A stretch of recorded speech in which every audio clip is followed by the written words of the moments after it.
Dear Sangha, please smile because we are online.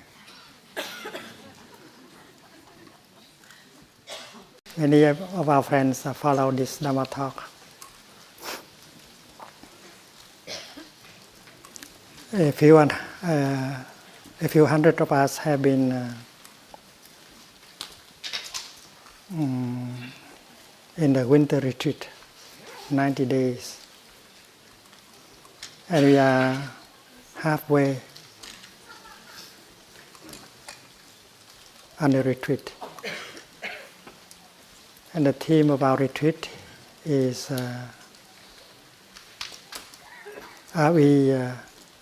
do we understand the Buddha, his teaching and his practice?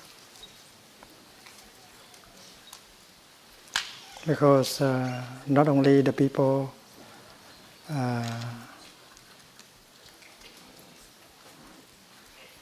who are outside misunderstand the Buddha, but also the people inside of the tradition, they misunderstand the Buddha. And with the modern way of researches, we can discover a lot of misunderstanding when we of the Buddha's teaching, when we read the sutra and we study the Abhidharma.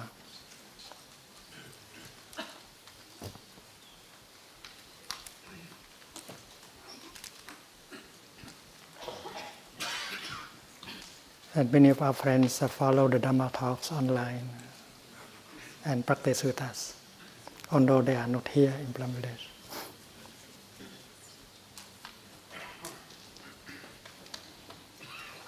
In the past few weeks, we have been speaking about home,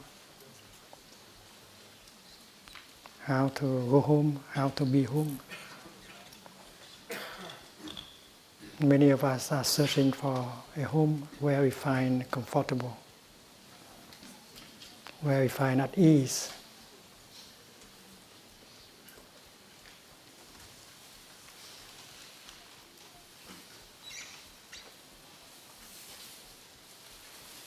I remember in 2007, I went back to Vietnam and organized ceremonies of requiem to pray for the dead people, victims of the war in Vietnam.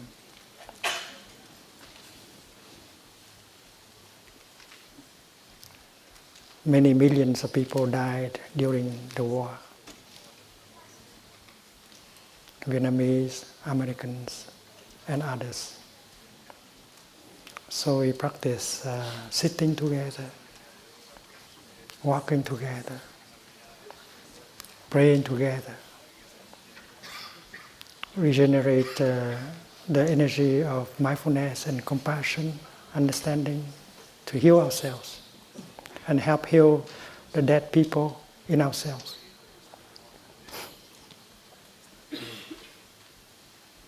It's very hot at that time. And every time we finish a retreat, a ceremony of prayer, there was rain.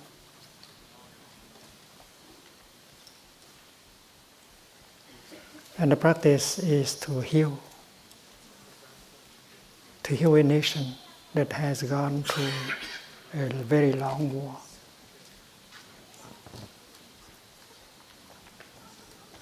When I was in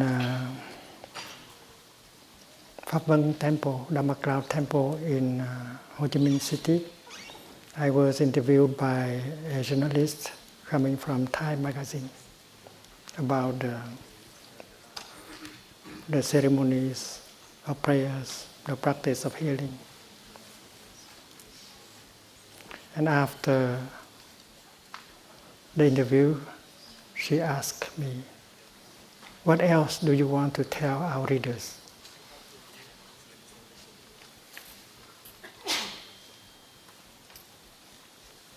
And I said, "That girl, go home and take care of yourself."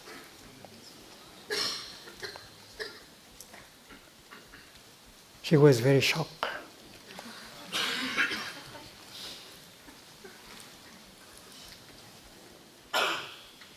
To take care here means to heal.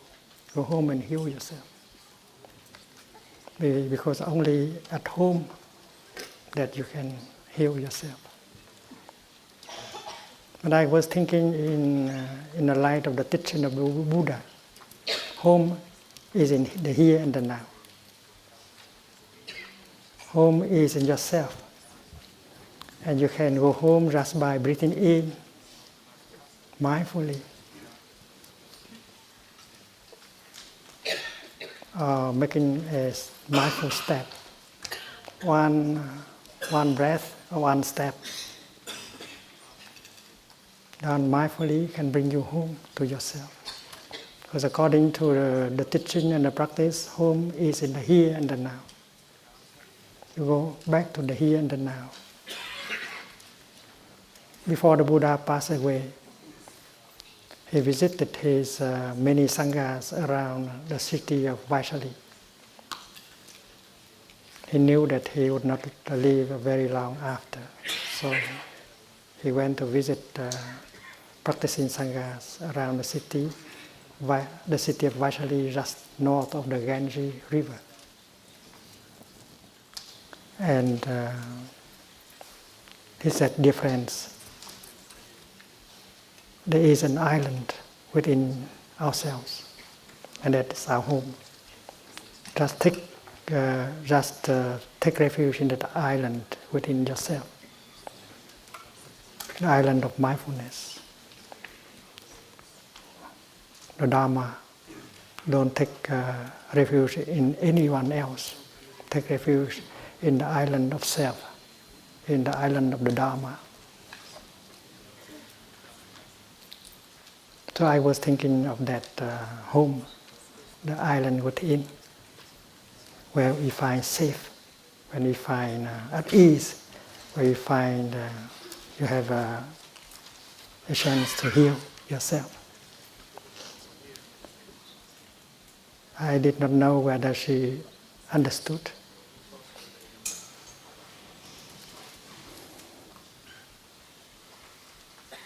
So I was, after the interview, I was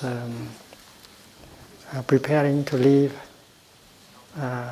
for the site of the retreat.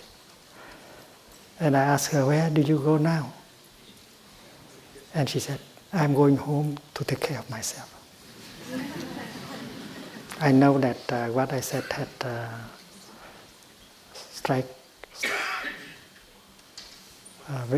been very striking for her. She felt the need to go home and heal herself.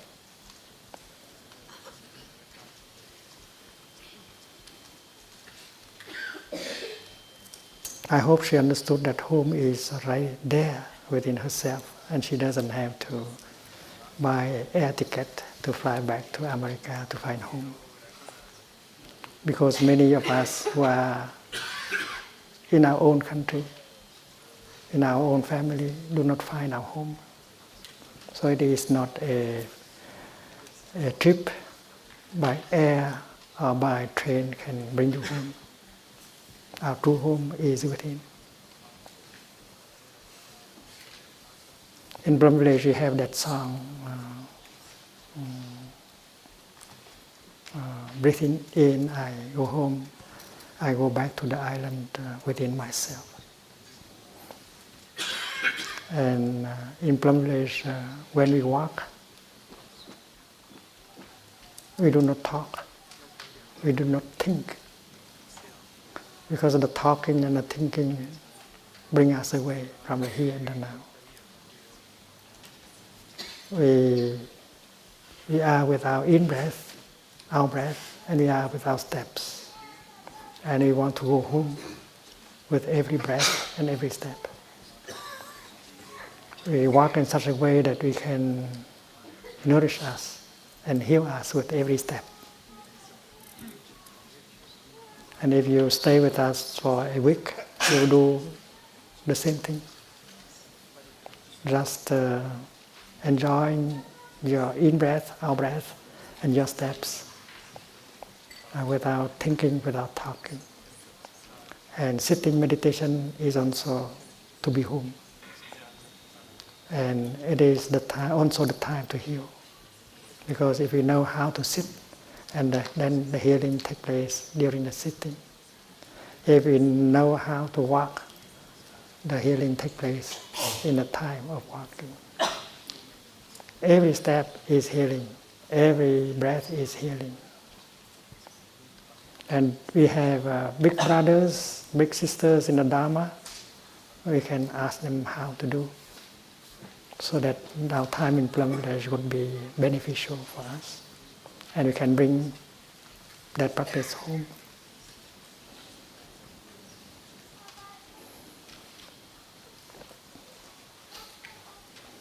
The Buddha said that Nirvana is available in the here and the now. Nirvana means cooling down. The extinction of the fire within. The fire of anger, the fire of fear, the fire of afflictions.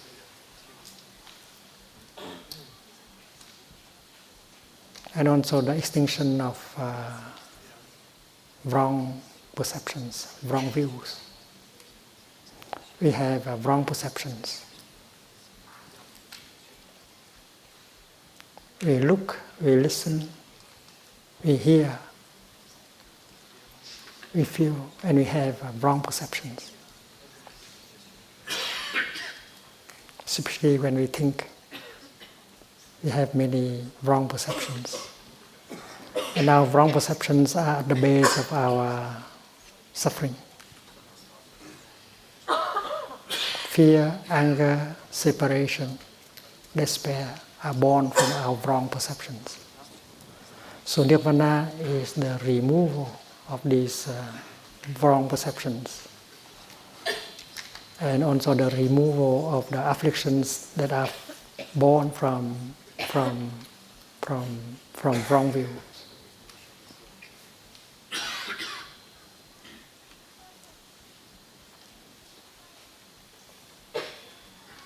The third noble truth sometimes is described as Nirvana. Nirvana is the cooling down, the peace, the joy. When you have been able to remove your wrong views, when you have been able to extinguish the fire of anger, fear, and so on. And the Buddha also said that Nirvana is available in the here and the now.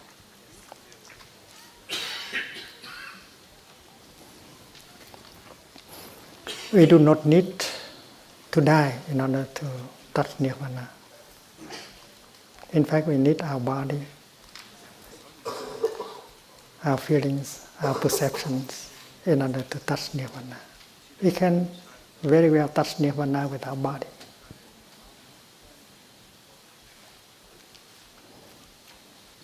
And that can be possible even today. You don't need to practice 5 years or 10 years in order to begin touching Nirvana. Nirvana is a word that has come from the daily talk of the people in the countryside. In the morning, they want to cook breakfast before going to work. And there's no more fire. The the ash is cold. You don't risk to burn your fingers. That is Nirvana, cooling. It does not burn. So Nirvana is a state of no fever. There is no fever. There is no heat. The heat, the fever, the flames are born from wrong perceptions and from afflictions like fear, anger, and despair. And if we follow the path recommended by the Buddha, we can very well extinguish the fire in our daily life. And that path is called the Noble Path, Magga, a Noble Eightfold Path.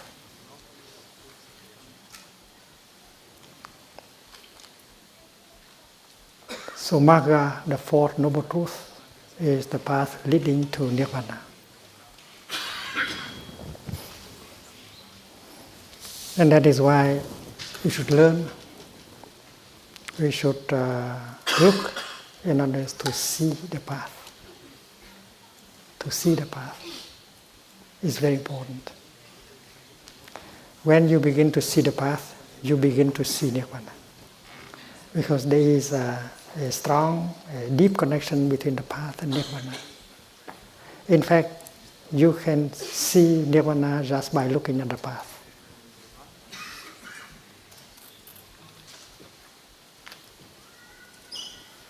Last week we have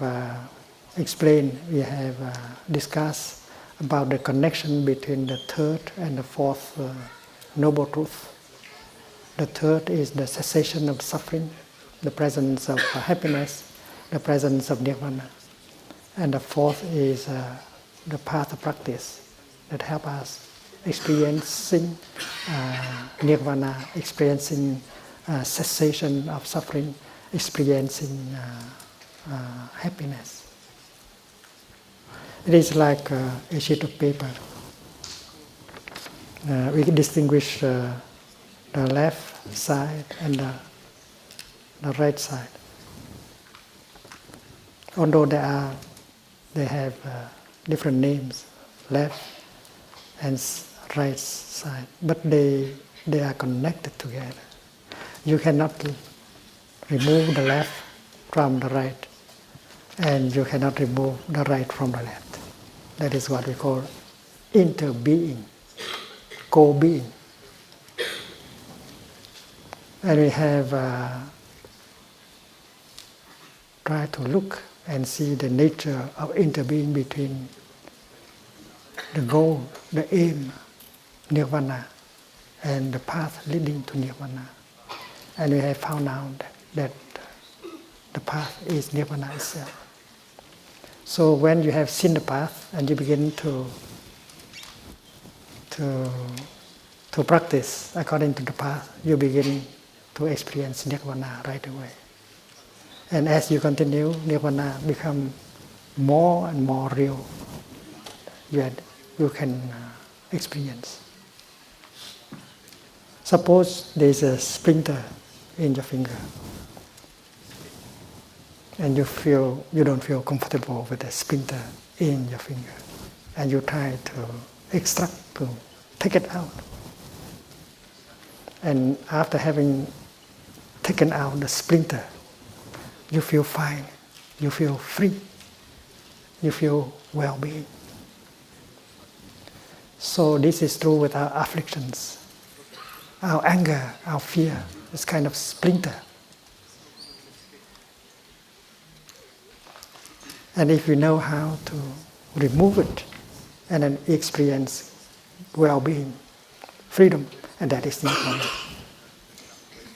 So when you take out the splinter from the finger, the state of well-being, freedom, that is Nirvana.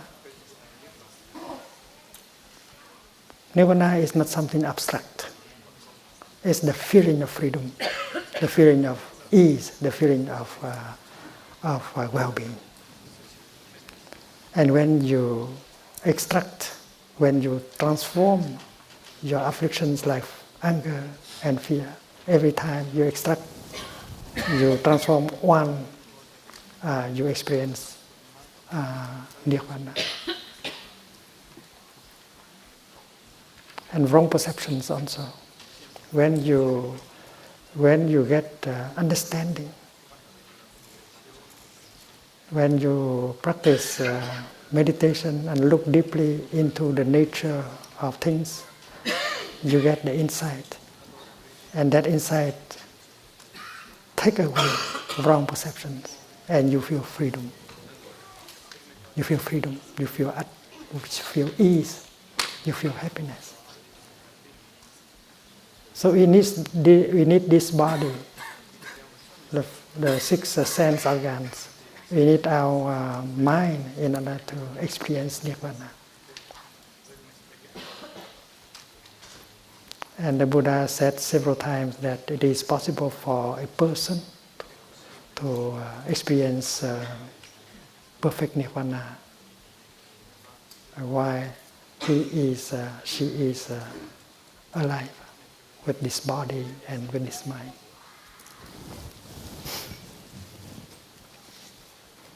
And the path, any of you who have received the 5 mindfulness trainings in this new version, you know that the 5 mindfulness trainings represent the path. And we can very well practice the 5 trainings.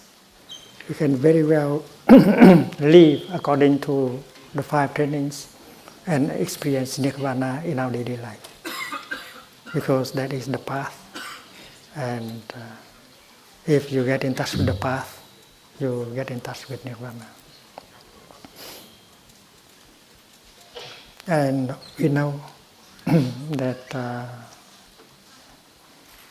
right view is one of the 8 elements of the path. And the practice is to get the right view. In our daily life, we should train ourselves to listen, to look, to think in such a way that we can remove wrong views and get the right view.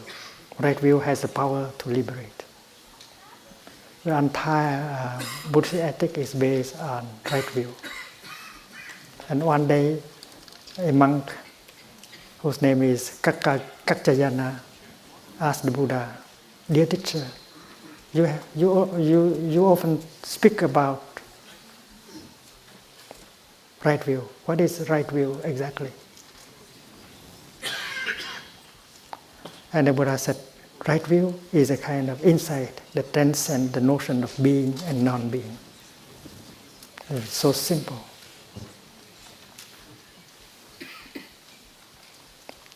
In order to get that right view, you have to observe, you have to meditate. Thinking is not enough. Thinking doesn't help us to have right view.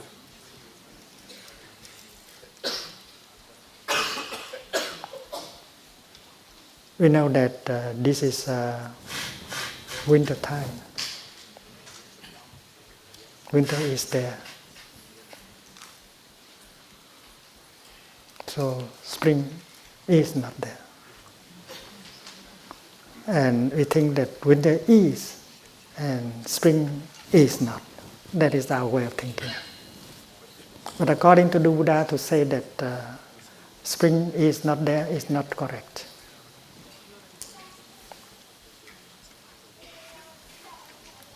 All elements of spring are there, ready to come together and help spring to manifest. In the month of April, we see many kinds of tiny creatures appear, manifest. Many kinds of flowers and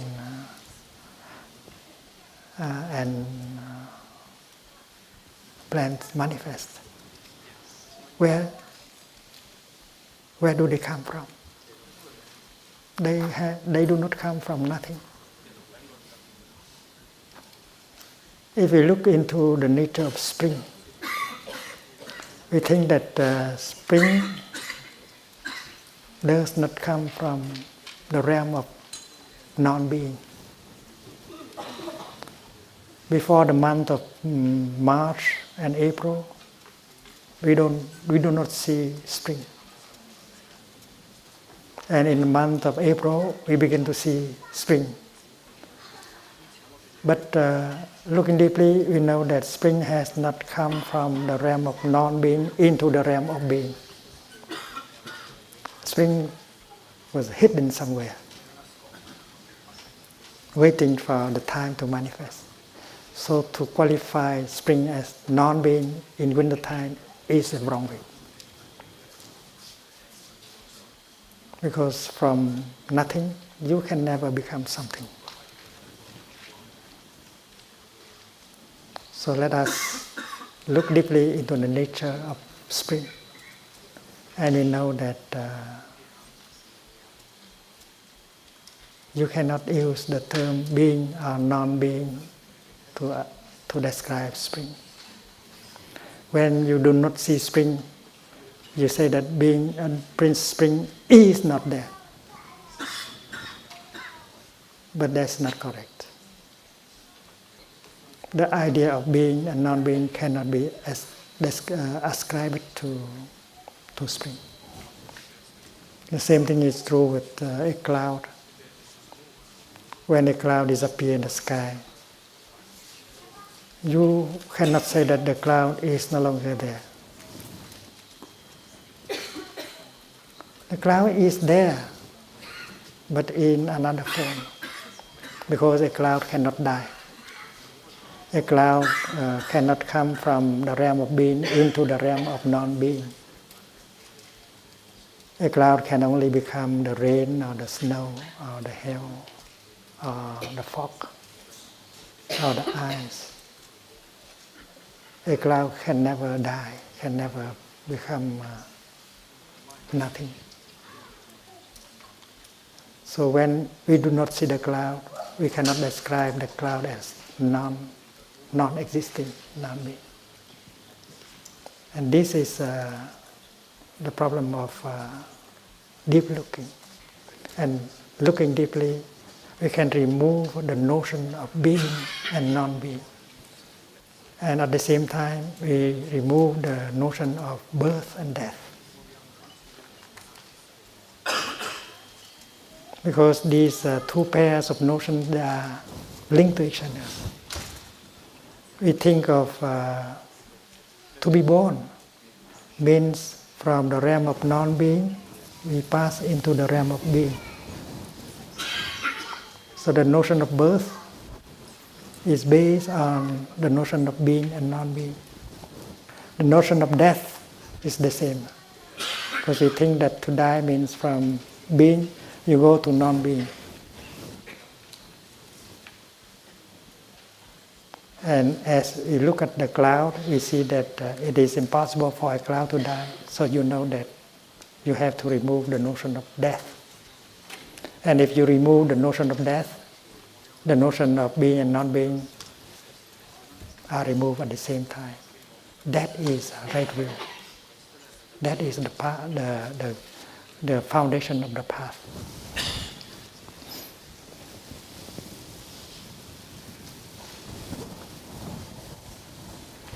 We are still in the winter retreat. It means that we still follow our schedule.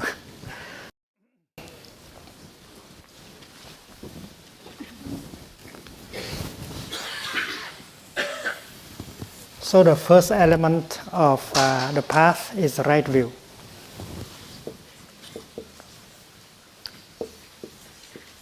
And according to the Buddha, in one of his Dharma talks, right view is a kind of insight that transcends the notion of birth, the notion of being and non-being. To be or not to be, it's no longer the question. And we know that according to the teaching, right view comes from the practice of right concentration.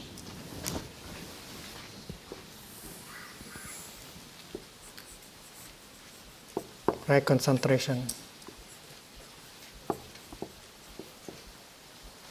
and right mindfulness.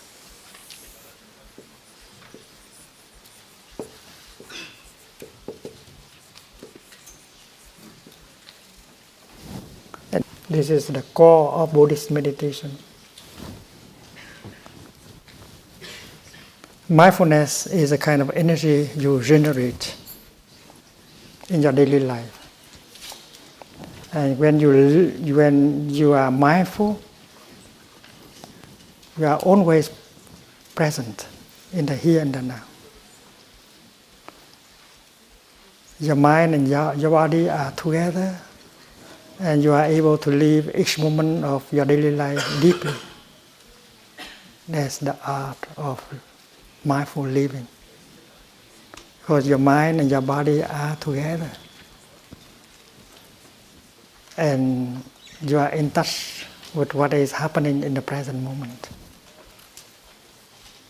You are truly alive.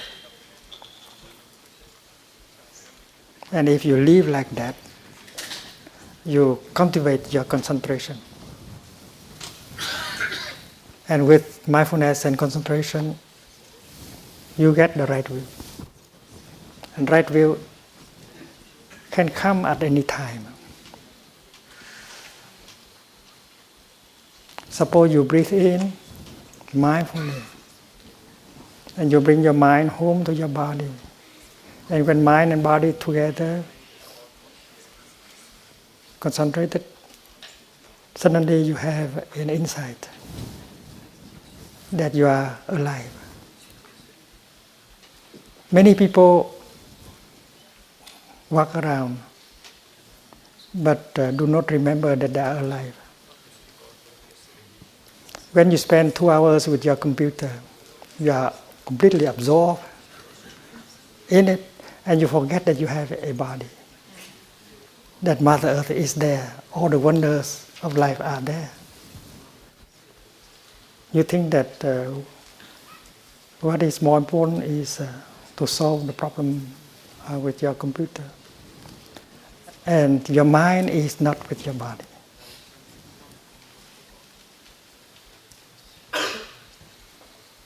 And that is why in Plum Village, in our computers, there is a bell of mindfulness. Every 15 minutes, you hear the bell, and you go home. You go home to your body, and you smile. You breathe 3 times deeply before you resume your work. Otherwise, you lose everything.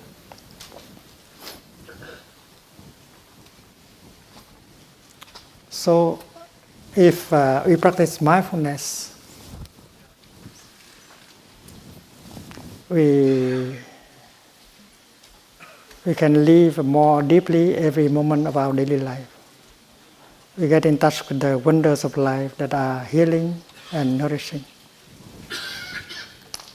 And when we live like that, we are concentrated on the present moment.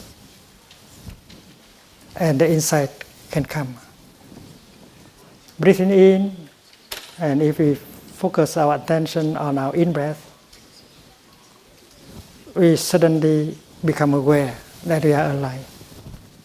And to be alive is a wonderful thing. Because someone who is already dead does not breathe in anymore. So just breathe in, and you have the insight that you are alive. So mindfulness can bring insight right away in just a few seconds. Right? Mindfulness has the power to produce insight and concentration. And that is a kind of insight. There are many kinds of insight, many moments of insight. When you walk mindfully, you might be aware of your body. You might be aware that Mother Earth is not only beneath, but inside of you. That is a kind of insight. And insight continue to come like that, like a stream. And insight has the power to liberate. The first thing to be liberated is our forgetfulness. Forgetfulness. Forgetfulness is the opposite of mindfulness.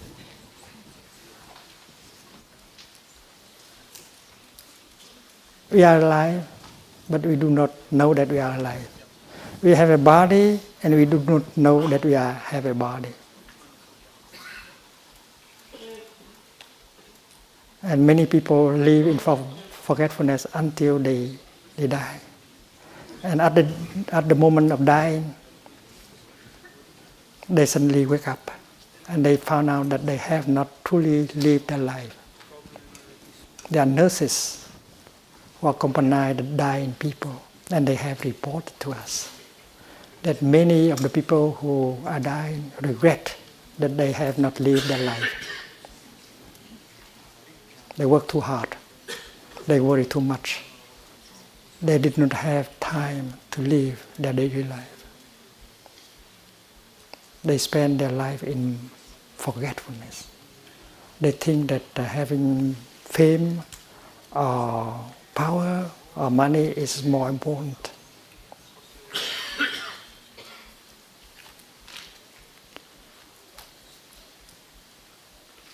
They regret that they have not lived their life. They have spent their time being in forgetfulness.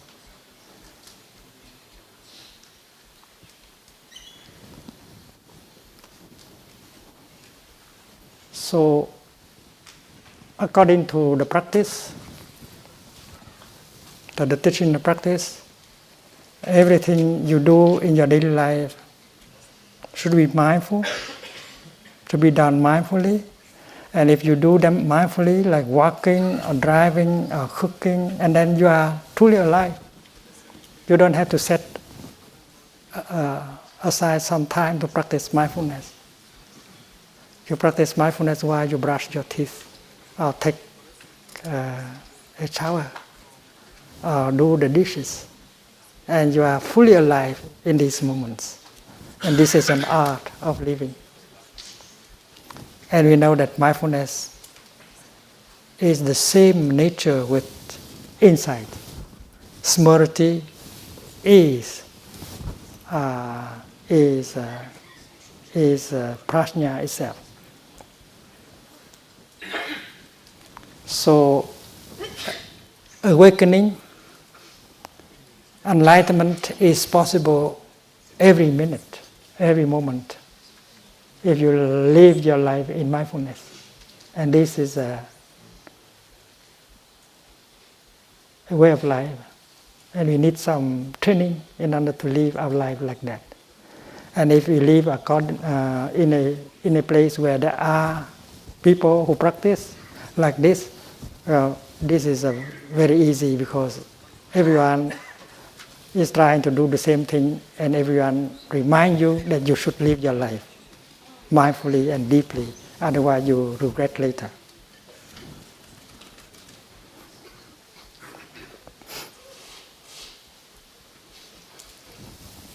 So mindfulness is one energy, concentration is another energy, and these two energies always bring the third kind of energy, which is right view. And right view has the power to liberate.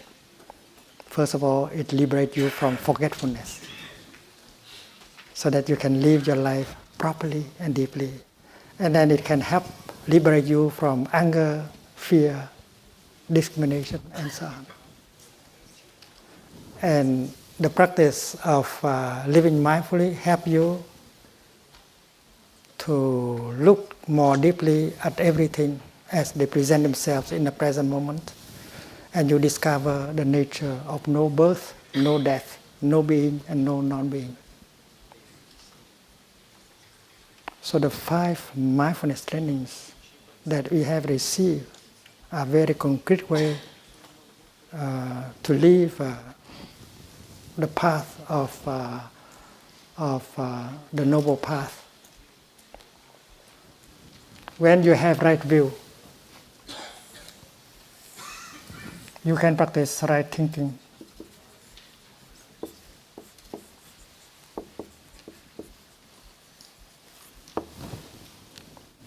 Right thinking is the kind of thinking that goes along with understanding and compassion.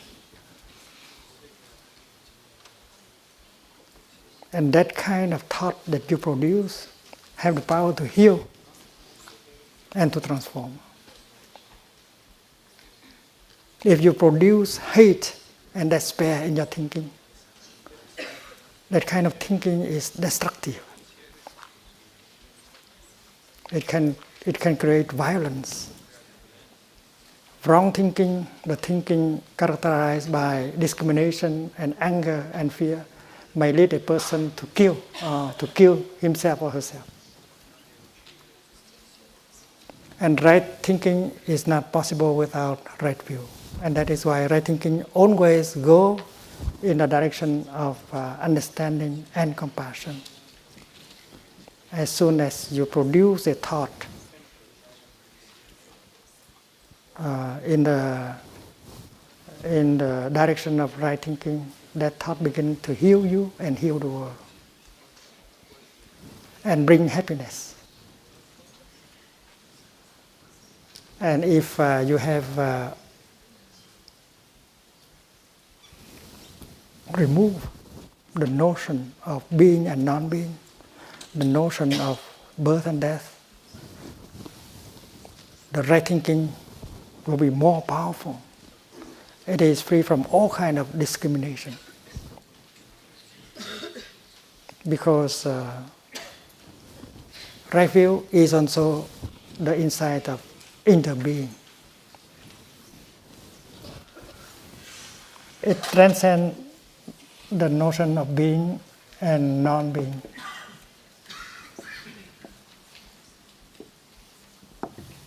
By interbeing.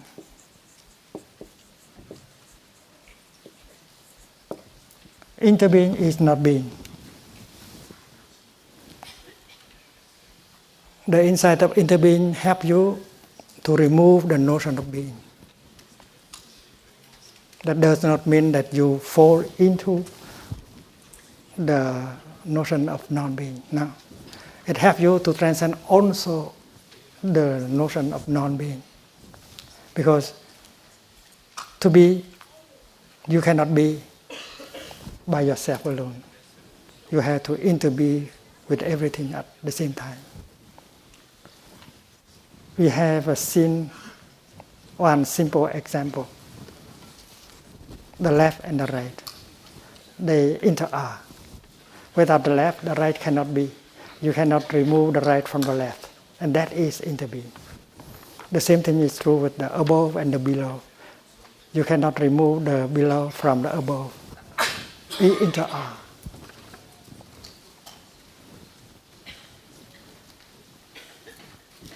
If the communists and the anti-communists, they kill each other because they don't see their nature of interbeing. When they kill the other person, they kill themselves.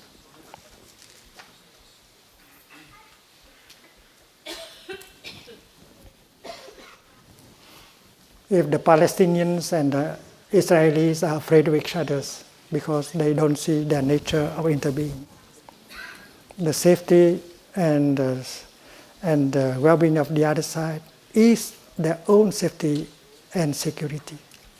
If they help the other side to have more safety and security, and then on their side they have more safety and security. So that is the nature of interbeing.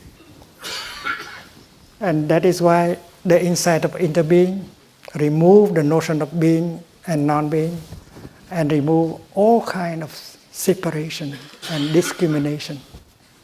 And that is why right thinking can heal the world, can heal your body, heal your mind, and heal the world. And right thinking is already action.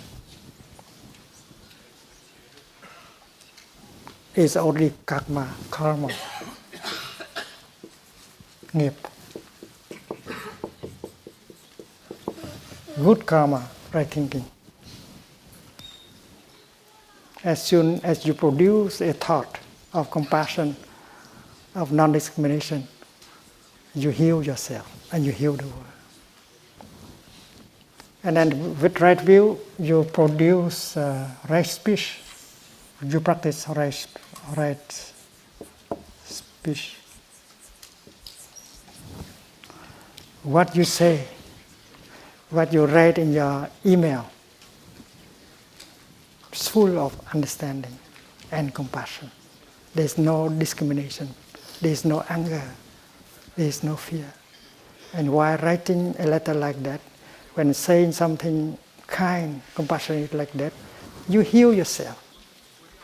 You feel wonderful in your body and your mind. And you have healed the other person. If you are a journalist, and if you have right view, you have the insight of inner being, the article that you write will be full of compassion and understanding. And while writing, you get the healing. And when the people read your article, they get the healing. If you are a school teacher, the same thing is true.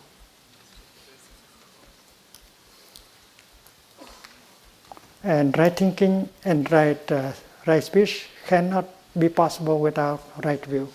And right view is the outcome of right mindfulness and right concentration. That is the path. And then with right view, we can practice right action. What we do with our body that can protect, that can help, that can save, that can heal is right action. Even the act of eating, we can eat in such a way that can reduce the suffering of living beings. We can drink and eat in such a way that reduce the suffering of living beings. And that is why we need the 5 contemplations. We eat in such a way that we can preserve our planet. We can protect other species on Earth. And with compassion, with understanding, this is possible, always possible.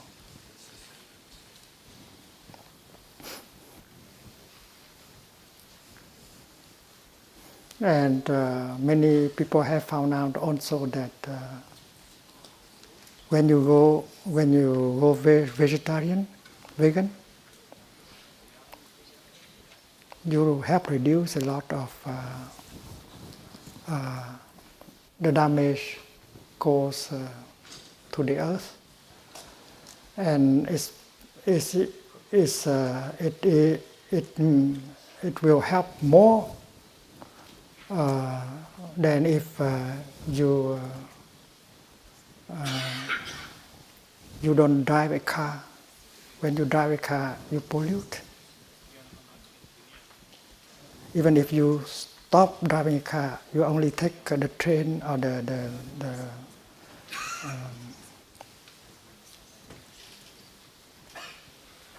and the bus, you can reduce the pollution. But to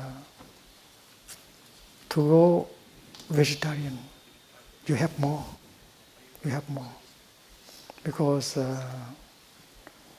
the food industry, as it is now, well, is very destructive.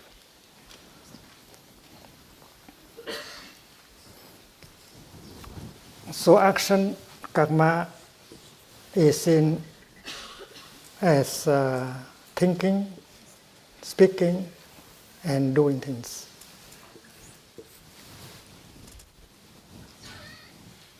And this kind of wholesome karma will produce well-being, happiness. And this is a Nirvana.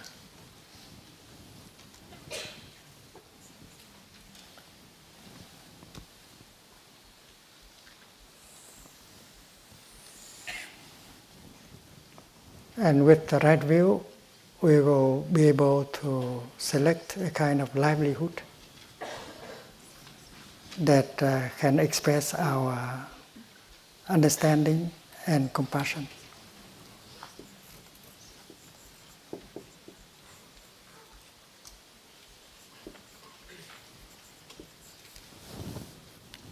A kind of career, a kind of livelihood that can help protect the environment, that can help you to exercise your compassion and your understanding. Even this job does not bring as much money as the other job, but you are much happier because you are on the right path. Your life is full of understanding and compassion, and you touch well-being, you touch Nirvana. You consume less, but you are happier.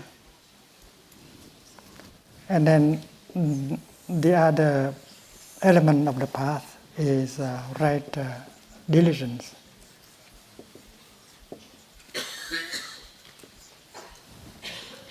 Right diligence means that you continue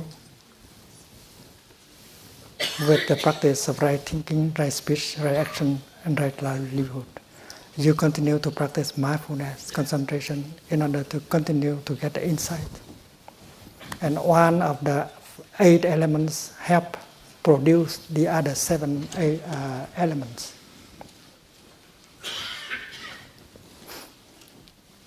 About 100 years ago, many Western scholars from Europe, they began to study Buddhism.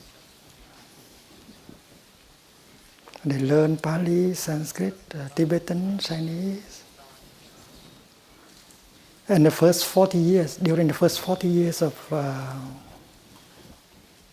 Indian studies, the majority of them came to the conclusion that the aim of Buddhism is to have an eternal death. Buddhism aims at an eternal death because Nirvana is the extinction of being.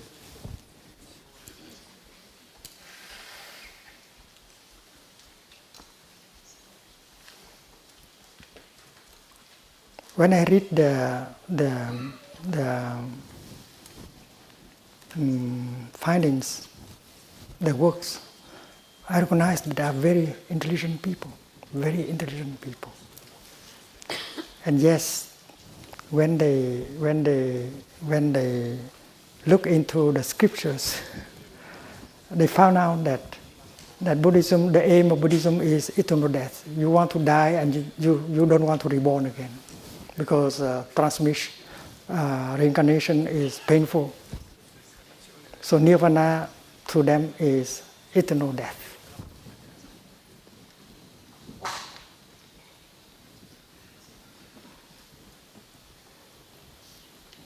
And then I asked myself, why these intelligent people, they can think like that? Because when they come to a Buddhist countries like Burma, like Thailand, they see that the people are full of life, they love being alive. They are not pessimistic, they don't want to die, they want to live. And yet, how the spiritual tradition, Buddhism, like that, and yet people are like that. Then I found out that because the thinking is too much characterized by dualism, the dualistic thinking. We think in terms of being and non-being, birth and death. And this is not that. Right is not left, above is not below. We think in the opposite direction of interbeing. The Buddhist thinking is that everything inter-is with everything else. You cannot take the right from the left from the right, the above from the below, and etc.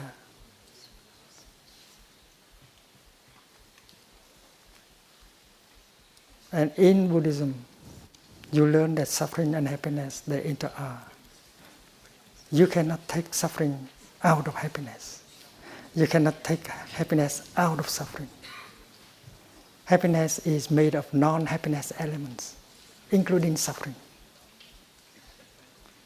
It's like when you look at the lotus flower and look deeply, you see that the lotus flower is made only of non-lotus elements, including the mud.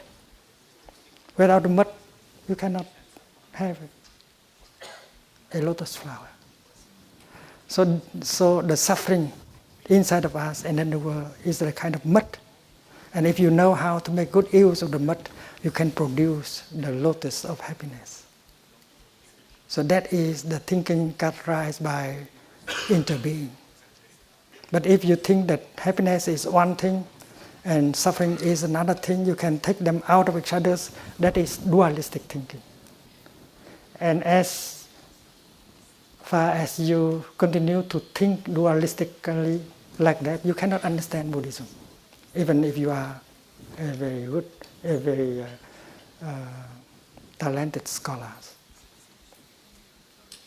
And to me, Christianity has been transformed by that way of thinking also. We have understood Christianity very much in the spirit of dualism. In Buddhism, there is a distinction between the living being and the Buddha, which is an enlightened being. But we are always reminded that you cannot take the Buddha out of you, and you cannot take you out of the Buddha. It's like the lotus flower. You cannot take the mud out of the lotus, because the mud is one necessary element for the lotus to be. So when you look into the Buddha, you see non-Buddha elements, including suffering. You can see the suffering in the Buddha transform into compassion. Today we have learned how to embrace our suffering. And we know that understanding suffering will bring about compassion. And compassion can heal, can create happiness. So that is a kind of making good use of the mud to cultivate lotus flowers. So before you bow to a Buddha, you have to meditate in order not to see the Buddha as a god, completely outside of you. And when I was 16, ordained as a novice, my teacher told me that before you bow to the Buddha, you have to recite a verse. You say, "Dear Buddha, the one who bows, which is me, and the one who is bowed to, it is you. We are both empty in our nature. We don't have a separate self. It means I am in you and you are in me. If you are only you and I only me, there is no communication possible." And that is why before you bow to the Buddha, you have to see the interbeing nature of the Buddha and your nature of interbeing. You have to see Buddha in you and you in the Buddha, and that makes communication deep and possible. If you bow to Jesus and you pray to Him, and if you think that you and Jesus, you are a sinful person and Jesus is God, you cannot see you in Jesus and you cannot see Jesus in you, you cannot really have true communication with Jesus.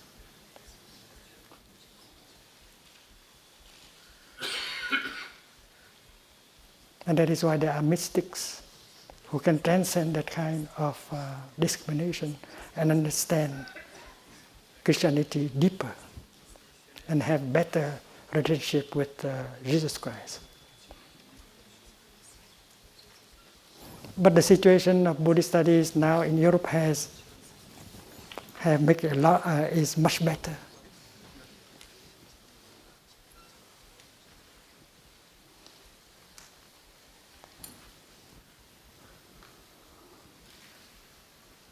That is why a global ethic needed for our time in order not to create separation, discrimination, should be based on right view. And according to the Buddha, right view is first of all the insight of interbeing, and you remove the notion of birth and death, being and non-being. Suppose we meditate a little bit about birth and death. According to the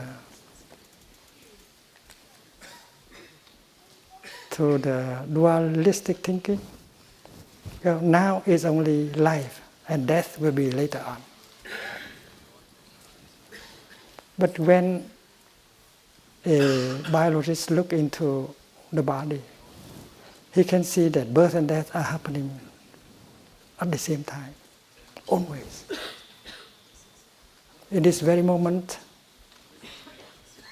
many millions of cells are dying. Death is happening right here, right now, in your body. And that makes it possible for other cells to be born. So the left and the right lean on each other in order to be. Death and birth, they lean on each other in order to be possible. In this very moment, many cells are dying. And we are so busy to organize funeral ceremonies for them. And at the same time, many new cells are born, and we also do not have the time to sing happy birthday to these cells. It means birth and death, they are like left and right. They happen, they lean on each other to be. We don't have to wait until 50 years later in order to experience death. We are dying now. We are dying in every moment. And we are born in every moment, because birth and death, they are always together, like left and right. And that is why the insight of interbeing can remove all kinds of wrong perceptions and fear, even the fear of dying. The cloud is not fearful because she knows that she cannot die. She can only become snow or rain. Why should we be afraid of dying? Because we have not seen the nature of interbeing. We have not been able to remove the notion of being and non-being, birth and death. And Nirvana is that. Nirvana is the removal of all these notions. And together with all these notions, the fear, the anger, the discrimination vanish. That is Nirvana, available in the here and the now. And when you look at the Eight Noble Path, you cannot imagine that this practice will lead to eternal death. It's a very clear, very obvious that every of the elements can only bring joy and freedom and happiness. And how can we come to a conclusion that the path of Buddhism only leads to eternal death? And that is because the dualistic thinking, way of thinking.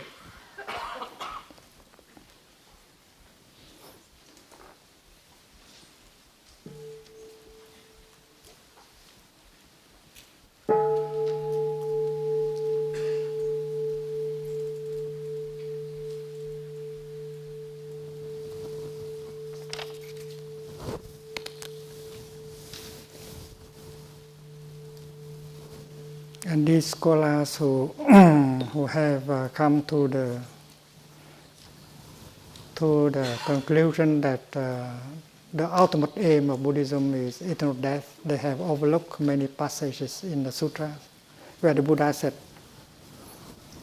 when you are able to remove these afflictions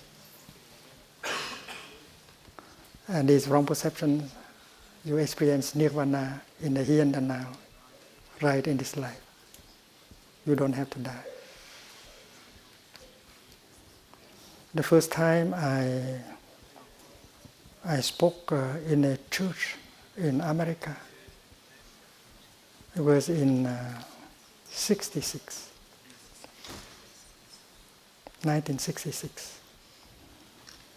and in a suburb of Philadelphia, the community of black people.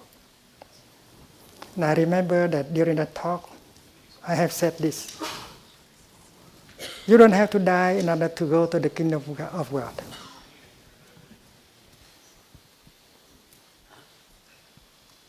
In fact, you have to be very alive. And in order to be alive, it's easy. You breathe in mindfully. And when you breathe in mindfully, you bring your mind home to your body. And when mind and body are together, you are established in the here and the now. You are truly present. You are truly alive. And you make a step, you go into the kingdom of God. The kingdom of God is here and now. Over the years, we have established a relationship between Buddhists and Christians. I have written books and organized interfaith retreats where Christians participated. The book Living Buddha, Living Christ, Going Home, Buddha and Jesus as brothers, have been used as instruments in order to establish link and to promote more mutual understanding. And now there are many friends who practice both Christianity and Buddhism, including clergymen. And there is a kind of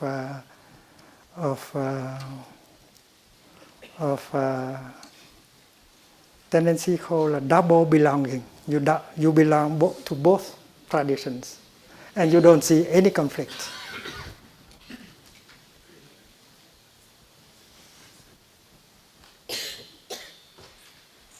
And that talk, even in Philadelphia, was the first talk where I present my insight about the kingdom of God.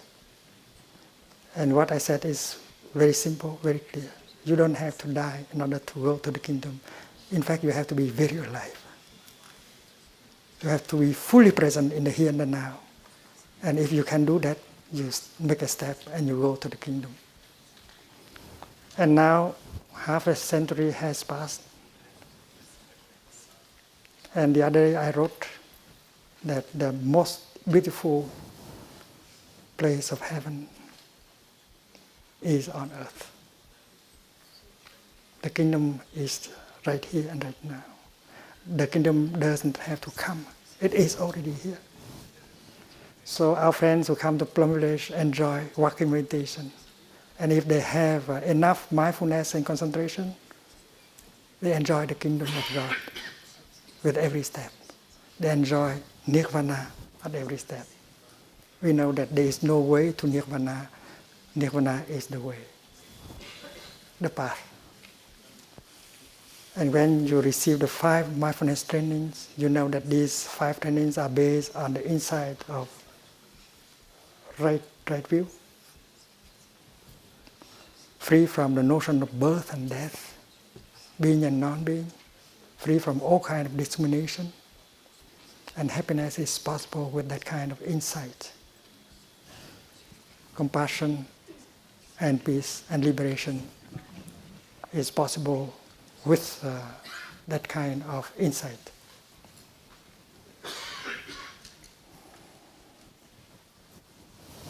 So what kind of resolution I am to make before the coming of the new year?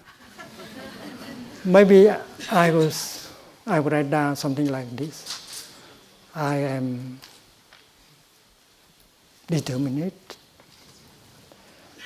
I am determined not to waste my life, not to waste my time, not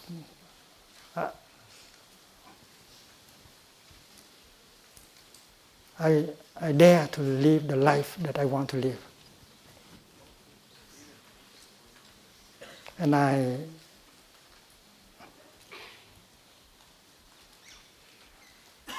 want that every step I make on this planet bring joy, happiness to me and to the people. I want every step I make on this planet is a step I made in the kingdom of God, in the touching the Nirvana, because it's my conviction. There's the path and Nirvana, the path and the kingdom are the same. You cannot remove the kingdom from the path. You cannot remove Nirvana from the path. You cannot remove the path from the kingdom or Nirvana. So the other day I woke up at midnight, I wrote down, there is no way to Nirvana. Nirvana is the way. So every step helps you to touch Nirvana, liberation from wrong perceptions, liberation from the anger and fear born from these wrong perceptions. And like that, I can enjoy deeply every moment that is giving me to life. Maybe I would write down that as the resolution for the new year.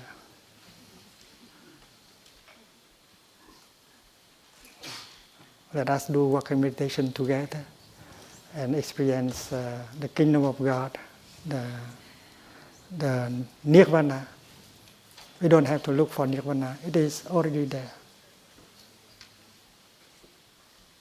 We need a little bit of awakening. That is all. To abandon the old style of living and to enter the path and touch the kingdom of God, Nirvana, right away in the here and the now. Happy New Year for everyone.